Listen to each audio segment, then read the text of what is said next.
আসসালামু আলাইকুম। দেশের কয়েকটি ঘটনা যথেষ্ট নাজুক এবং বলতে গেলে ডক্টর ইউনূস সরকার গ্যাড়াকলে পড়েছে।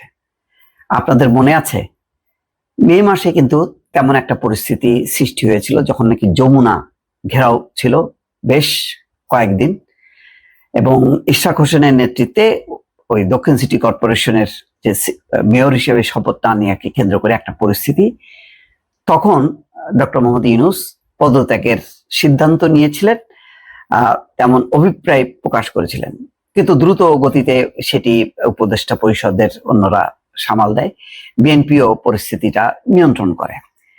কিন্তু এখন কিন্তু আবার আরেকটি পরিস্থিতি হয়েছে। গতকালকেই দুটা পরিস্থিতি নিশ্চয়ই সরকারকে ভাবিয়ে তুলছে। একটা হলো যে একযোগে তিনটা মব তৈরি হয়েছে।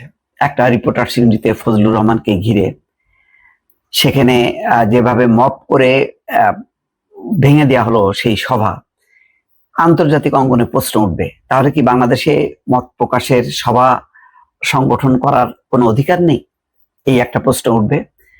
আরেকটি প্রশ্ন উঠবে যে যেভাবে দিনাজপুরে মব তৈরি করা হলো, আনন্দ রিসোর্টে হামলা করা হলো, সেখানে একটা দরগা শরীফ পুড়িয়ে দেয়া হলো, তাহলে ধর্মীয় স্বাধীনতা বলে কি কিছু নাই?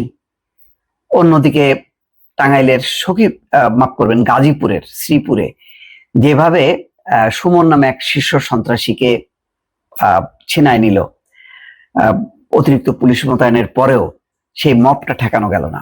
এই গেল এক পরিস্থিতি। অন্যদিকে কালকে নির্বাচনী রোডম্যাপ ঘোষণা করার পর কেবলমাত্র উচ্ছ্বাস প্রকাশ করলো বিএনপি।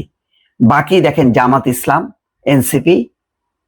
জামাতে ইসলাম পরিষ্কার বললো যে এটা বিভ্রান্তিকর এবং হতাশা, কেননা এখানে পিআরের কথা নেই, কিভাবে নির্বাচন হবে তার কোনো কথা নেই, জুলাই সনদ বাস্তবায়নের কথা নেই। আর এক দফা উপরে উঠে এনসিপি বলল যে এটা পরিষ্কার প্রতিশ্রুতি ভঙ্গের শামিল। তাহলে এনসিপির এই রিয়াকশনটা সাংঘাতিক, কারণ এনসিপি মনে করে এখন যে সরকার, সেই সরকার তাদের আন্দোলনের ফসল।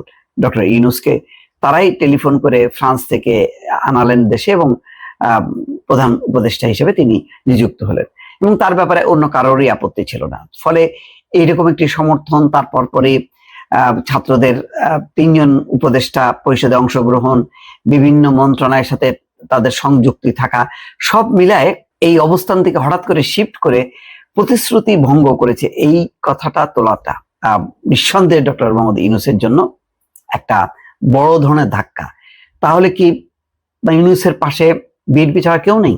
জামাত এবং এনসিপির যে দাবি, সেই দাবি কিভাবে পূরণ হবে? সংবিধানে হাত দিতে হবে, গণপরিষদ গঠন, তারপরে গণভোট আয়োজন, এগুলোর ব্যাপারে পরিষ্কারভাবে বিএনপি বলছে যে এগুলি করা যাবে না। কেবলমাত্র যে জুলাই সনদে যে সব বিষয়ে সবাই অঙ্গীকার করেছে সেটি অধ্যাদেশ আকারে জারি করা যাবে, কিন্তু যা কিছু হবে পরবর্তী নির্বাচিত পার্লামেন্ট সেটি করবে। তাহলে এইরকম বিপরীতমুখী অবস্থানে এসে যখন নাকি নির্বাচনী রোডম্যাপ ঘোষণা করা হলো, তখন যে রকম উচ্ছ্বাস আরো নিশ্চিত হওয়া যে না ফেব্রুয়ারি মাসে নির্বাচন হচ্ছে, সেই বিষয়টা কিন্তু পরিষ্কার হলো না। এই অবস্থায় ডক্টর মোহাম্মদ ইউনূস কি করবেন? ডক্টর মোহাম্মদ ইউনূস কি করবেন?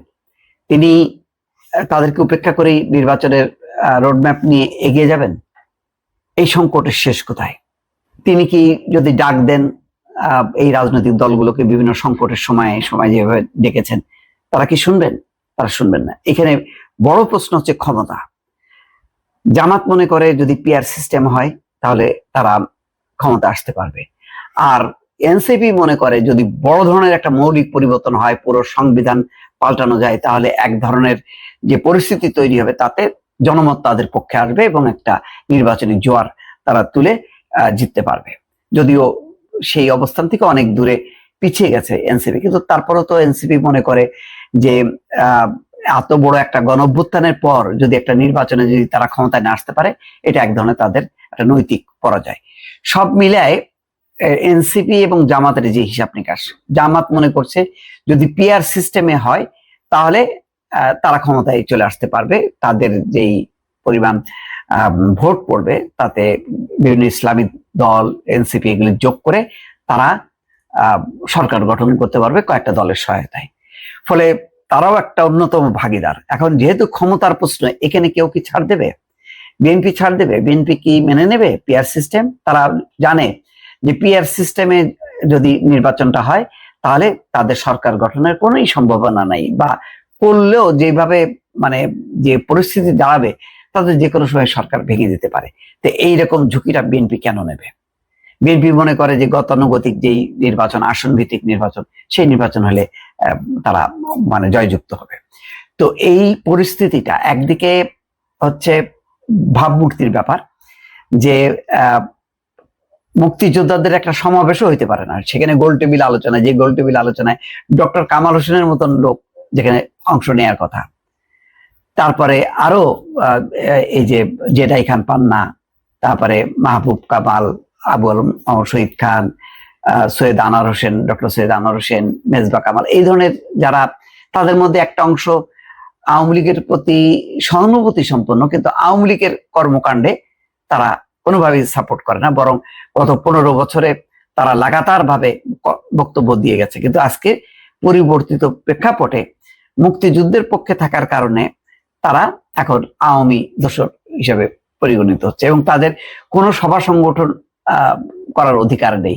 তাহলে আওয়ামী লীগের তো নেই, তাহলে আওয়ামী লীগ মনোভাব সম্পন্ন রাজনৈতিক দলগুলো তাদেরও নেই। এটা আন্তর্জাতিক অঙ্গনে যখন কি প্রশ্নগুলো উঠতে থাকবে তখন তার কি জবাব হবে? একটা বড় ধরনের সংকট, রাজনৈতিক সংকট হচ্ছে। বিএনপি ছাড়া অন্য রাজনৈতিক দলগুলো এখনো সাড়া দিচ্ছে না। জটিল পরিস্থিতি। মে মাসে যে সংকট তৈরি হয়েছিল, যে কারণে ডক্টর মোহাম্মদ ইউনূস পদত্যাগ করতে চেয়েছিলেন, এবং এটা তো নাহিদ ইসলাম কথা বলে বিবিসিকে জানিয়েছেন যে তিনি পদত্যাগ করতে চান। পরে উপদেষ্টা পরিষদ বৈঠক করেছে, বৈঠক করে তাকে মেসেজ দিয়েছে না আপনি থাকবেন, বিএনপি পক্ষ থেকেও বলেছে। তারপরে আবার জুন মাসে 13ই জুন লন্ডন বৈঠকের পর পরিস্থিতিটা সামাল দিয়েছে, কিন্তু এরপর থেকে কিন্তু আস্তে আস্তে জামাতের সাথে একটা দূরত্ব তৈরি হয়েছে, এনসিপির সঙ্গে আস্তে আস্তে দূরত্ব অনেকখানি বেড়ে গেছে, এবং শেষ পর্যন্ত তারা বলছে এটা প্রতিশ্রুতি ভঙ্গের শামিল। এইরকম বিরোধিতার মুখে ডক্টর মোহাম্মদ ইউনূস কি তার আসনে অটল থাকতে পারবেন? তিনি কি নির্বাচন করার ব্যাপারে শতভাগ নিশ্চিত? আওয়ামী লীগ ছাড়া বাকি রাজনৈতিক দলগুলোকে কি এই নির্বাচনী আসরে যুক্ত করতে পারবেন? অনেকগুলো প্রশ্ন আছে। ফলে বড় ধরনের একটা গ্যাড়াকলের মধ্যে এই মুহূর্তে ডক্টর ইউনূস এবং তার সরকার। দর্শক ভালো থাকবেন, আল্লাহ হাফেজ।